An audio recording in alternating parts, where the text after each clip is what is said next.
Alright you guys, welcome back to Charlie's Corner, and we just got done doing part 4, where we did a part of chapter 2, learning about the types of pathogens, which is viruses, bacteria, parasites, and fungi, and Fat Tom, which is food, acidity, temperature, time, oxygen, and moisture.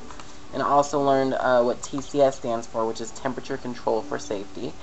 And the condition that supports growth of pathogens the most is protein. So, the next thing we're going to talk about is viruses. So, viruses are the leading cause of foodborne illnesses. As a manager, you must understand what viruses are. You should also know the major foodborne illnesses they can cause. Most important, you must learn how to keep them from making your customers sick. General information about viruses. Viruses share some basic characteristics. Temperature. Viruses can survive cooler and freezer temperatures. Growth. Viruses can't grow in food, but once eaten they grow inside a person's intestines. Contamination. Viruses can contaminate both food and water. Transfer. Viruses can be transferred from person to person, from people to food, and from people to food contact surfaces. When customers get sick from food contaminated with viruses, it's usually because their food was handled by an employee who had a virus. This might be the operations employee, an employee of the manufacturer, or anyone who has the virus then handles the food. People carry viruses in their feces and can transfer them to their hands after using the restroom. Ready-to-eat food can then become contaminated if hands are not washed the right way. Here are the best ways to prevent the spread of viruses in your operations. Keep food handlers who are vomiting or have diarrhea or justice from working. Make sure food handlers wash their hands, and minimize bare hand contact with ready-to-eat food. So, of course, there's another few notes we can write down.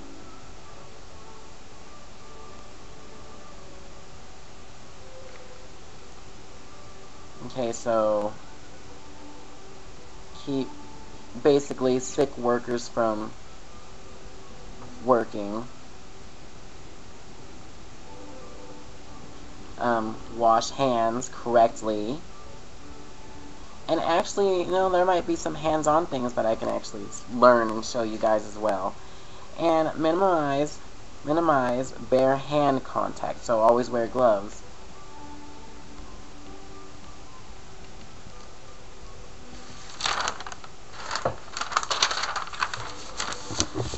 So, major foodborne illnesses caused by viruses.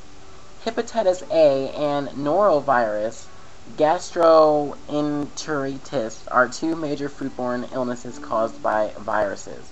For each illness, you must understand the following characteristics. So, let's see. Major foodborne illnesses caused by viruses is hepatitis A and norovirus.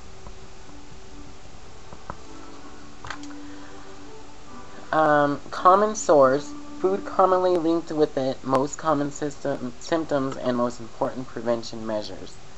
The table on page 28 is an overview of all the illnesses in this section.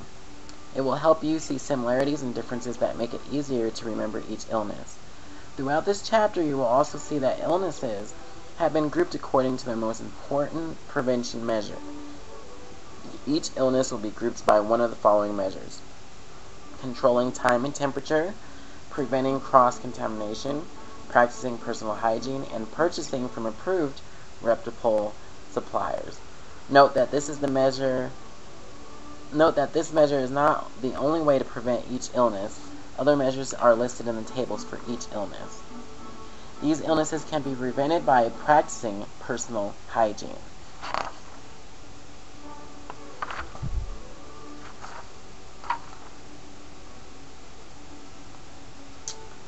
Yeah, so let's see. there's like a little chart here. I don't know if you guys can see it, but there's a little chart here that's talking about the major foodborne illnesses caused by viruses. And it says, illness is practicing personal hygiene. That's how you get Prep A. That's like from not washing your hands and stuff. And shellfish and ready-to-eat food are probably most commonly linked food. Most common symptoms are diarrhea, abdominal pain, cramps, nausea, vomiting, fever, headache. No fever. And preventive measures is hand washing and, of course, wearing gloves, approved suppliers, and excluded food handlers.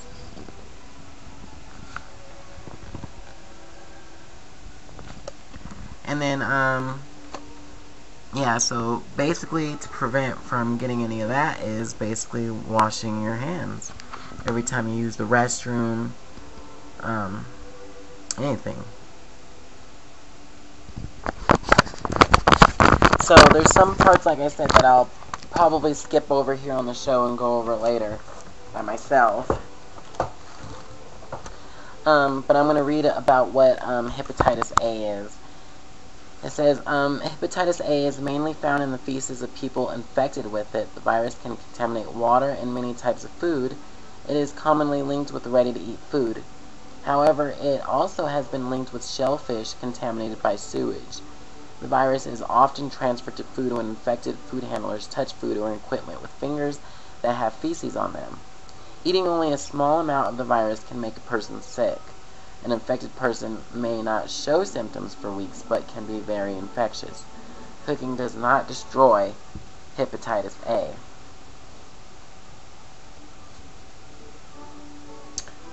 So that's hepatitis A. Neurovirus is, like hepatitis A, neurovirus is commonly linked with ready-to-eat food. It has also been linked with contaminated water. Neurovirus is often transferred to food when infected food handlers touch food or equipment with fingers that have feces on them. Eating only a small amount of norovirus can make a person sick. It is also very contagious. People become contagious within a few hours after eating it. The virus is often in a person's feces for days after symptoms have ended. Yeah. And of course, once again, prevention measures are keep employees with diarrhea and vomiting out of the operation. Keep employees who have been diagnosed with neurovirus out of the operation. Wash hands. Minimize bare hand contact with ready-to-eat food. Sorry, guys. And purchase shellfish from approved, reputable suppliers. So that's pretty much what the whole virus thing is about. So now, once again, here's a nice, fabulous, quick quiz. Who am I? Identify the virus from the description given and write its name in the space provided. Okay, so let's see what we can do here. It says, I am commonly linked with ready-to-eat food. I am found in the feces of infected people. I can produce a mild fever and general weakness. Purchasing shellfish from an approved reputable supplier is one way to prevent me. So it's either Hep A or norovirus.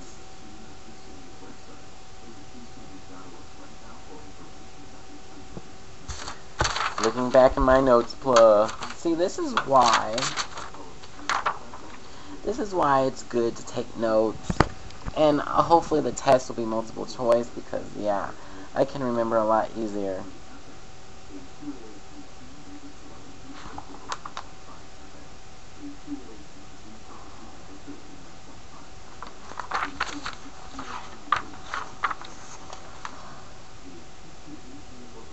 So we're just gonna look up the answers.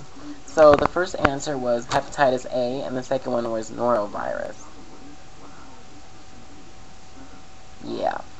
So I really do hope that the test is multiple choice. Apparently it is, because this is the actual answer sheet right here that will be for the test. So I guess it will be multiple choice, thank God. And I'm going to have to go over this several times because, like, it, you know, when it comes to stuff like that, I get confused real quick. Nah, this is a lot.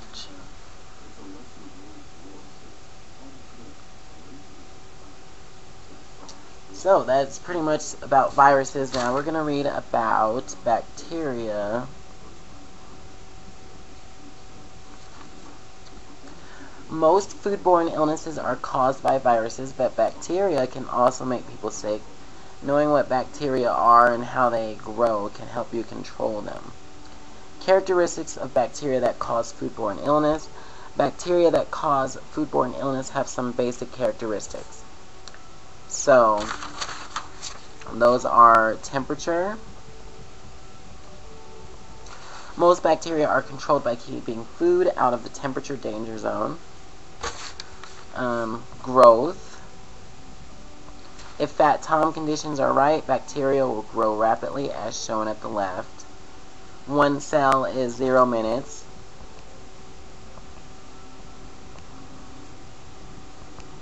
Two cells is 20 minutes.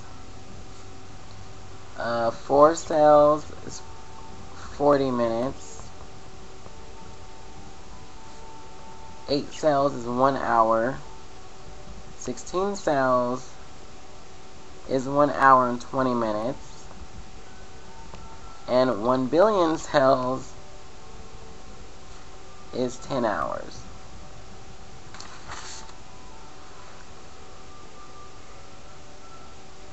Excuse me, y'all. I'm just all of a sudden getting tired. Form. Some bacteria change into a different form called spores to keep from dying when they don't have enough food. They can change back and forth again when the food they are on has been time temperature abused. So, form. And the last one is toxin production.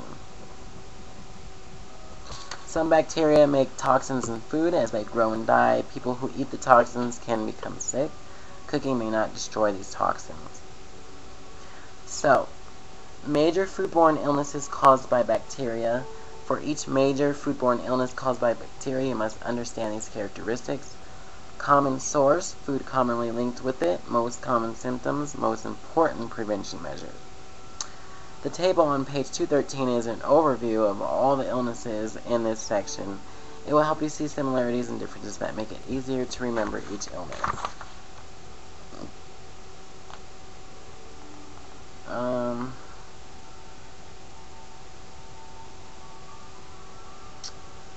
Wow.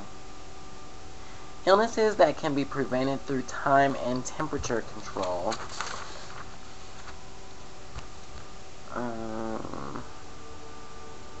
These words are outrageous, y'all.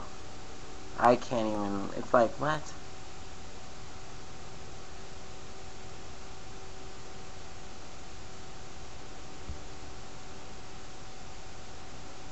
Okay, so let's see.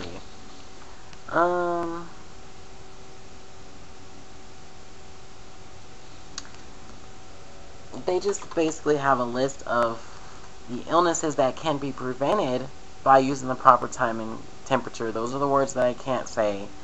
But preventing cross-contamination, these illnesses can be prevented by preventing cross-contamination, and that is salmonellosis. So, preventing cross-contamination, salmonellosis. Practicing personal hygiene. These illnesses can be prevented by practicing personal hygiene. And shingleosis.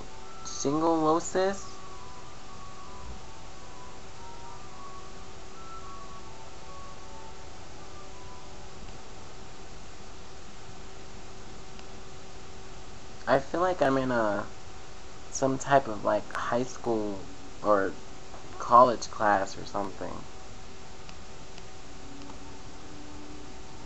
so shingles and local gastriolitis, something weird. I don't know. That's another one. I wish they had like the little symbols on the side so that like you can figure out how to say it right, because yeah.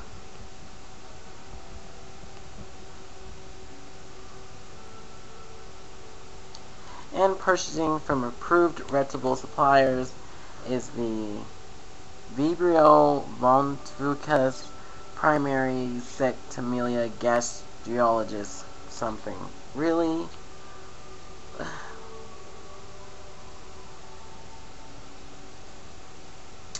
Yeah.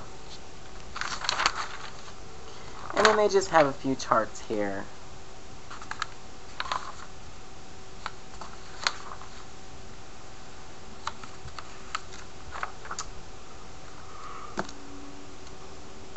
Yeah, I'm so tired now.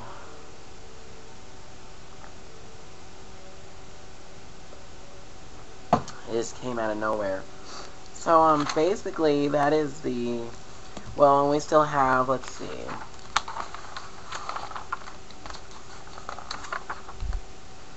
parasites to go over. And fungi. Biological toxins, seafood toxins. Wow.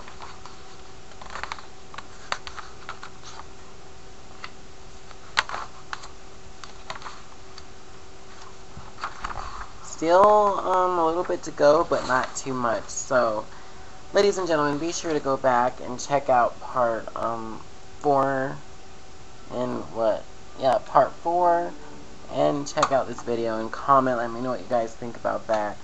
And after we read about the parasites and fungi, we're going to go ahead and take the chapter test, I guess. And I'm just going to go back and kind of look through this again, just so that I can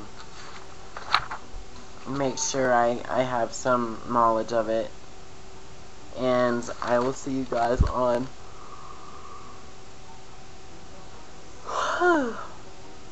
the next part of Charlie's Corner. So, stay tuned, y'all. Holla back.